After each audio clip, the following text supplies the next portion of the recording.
according to Rasulullah, not according to us. And then there is a Jihad-e-Kabir, preaching of Islam to other people, to go to Europe, to Africa, to China, to Japan, and preach Jihad, preach Islam.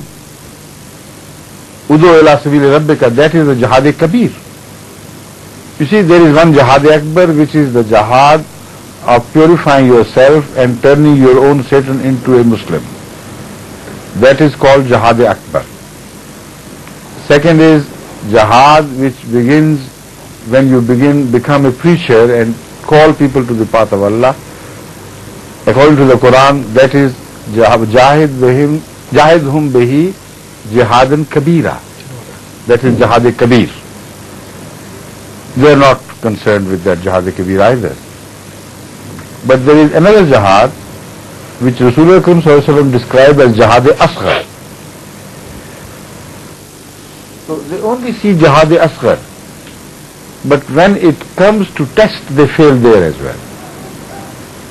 Because it's Jihad-e-Asghar, as I have read in the Holy Quran, is only in the direction of the non-believers.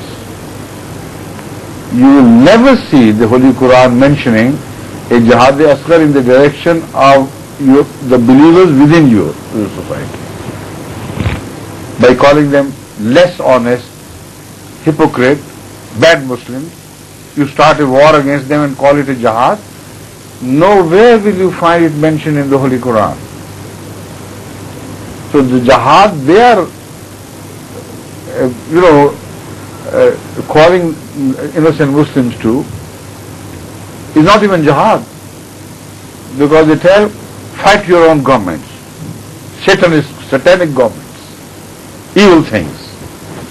Fight that sect in Islam. It has nothing to do with Islam. Fight that sect. Sunnis must kill Shia, Shias must kill Sunnis. This is the jihad. When you discuss this with them, you said you don't see. They are like infidels, like non-believers. But they go a step forward. They said they are worse than infidels, these people. So whenever you come across such extremists, you will always also hear this from them, that what you are talking about, these rulers in the name of Islam, whether they are Egyptians or Saudians or Algerians, whatever they are, they would tell you they are worse than infidels. Because being Muslims, they are hypocrites, they are not practicing Islam. In the name of Islam, they are usurping the rights of the Muslims, they are worse. Alright, if they are worse, at least have sometimes, occasionally, a go with the lesser infidels as well. Sometimes go and fight in America, sometimes go and fight in England, in other European countries. So must you fight only with the greatest Satan? The lesser Satans, okay, we agree. Sometimes fight with them as well. You don't do that at all. Why have you given them free leave to whatever they do? And as far as their arguments is concerned, it is absolutely false and fallacious. The Holy Quran disproves it and rejects it. First of all, they say they are hypocrites. We don't know. Who knows who is hypocrite? Because a hypocrite is the one who has different things in his heart and different on his mouth, different on his lips. So they say he is a hypocrite. Maybe they themselves are hypocrites. We don't know. Allah knows best. But now I take you back to the Quran. Were there not hypocrites in the time of Hadhrat Muhammad Rasulullah? Or were there?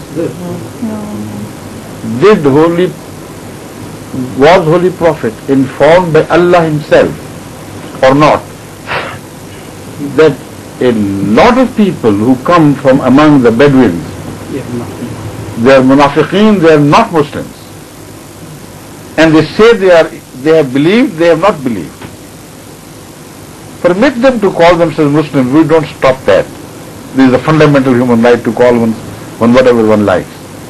But God informed him that they are not Muslims. Why didn't he wage a jihad against them? When did he do that? Not only that, people may say God had said they are hypocrites, but nobody knows. Allah tells Muhammad sallallahu alaihi wasallam, you know them from the signs on their faces. You know each of them. Yet he didn't. And there are people who were called chiefs of hypocrites. The greatest chieftain among them was Abdullah bin Ubay bin Salul. Not only Ahmad knew him, but everyone in Medina knew him. And he was referred to by Muslims as chief of the hypocrites has come. And when Rasulullah discussed him with Sahaba and somebody said he is a hypocrite, he never denied it. That is the most important thing.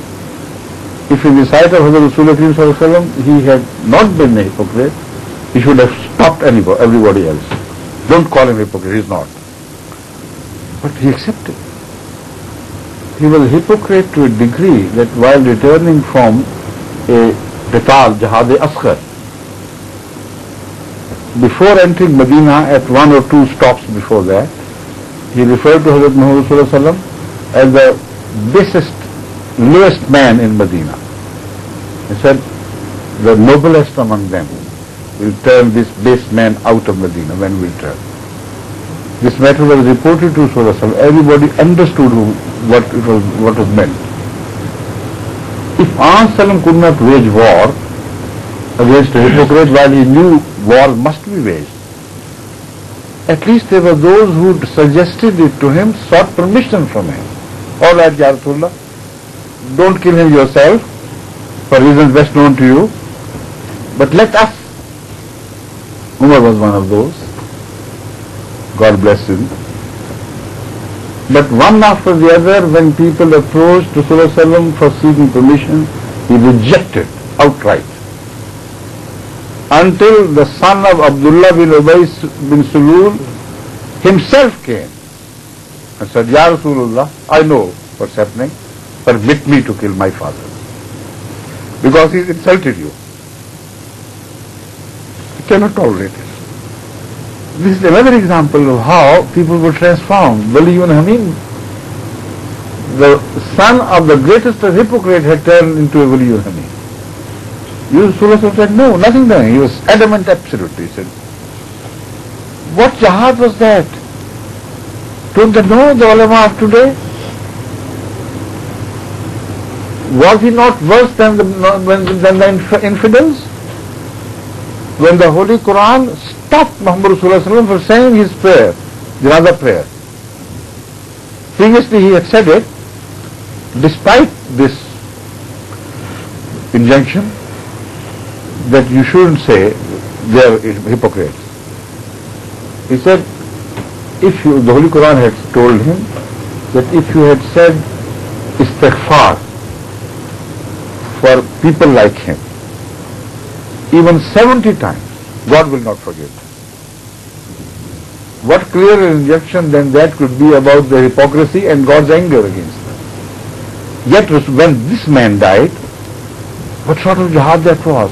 Rasulullah went to lead his janazah prayer. Hazrat Umar stood in his way out of respect, but he couldn't tolerate this. He said, Ya Rasulullah, don't you know? You know better. God has told you that they are hypocrites. And God has told you that even if you seek forgiveness for them, 70 times He would not forgive them. Is that right or wrong? Rasulullah said, right. He said, right, but leave me alone. Get away. I am going to lead the janazah prayer because if God would not forgive him for my seeking forgiveness for 70 times, I'll do it more than 70 times. What an excuse. He knew it was an excuse, but out of love for mankind, out of his kindness, he sought this excuse, knowing that Allah will forgive it.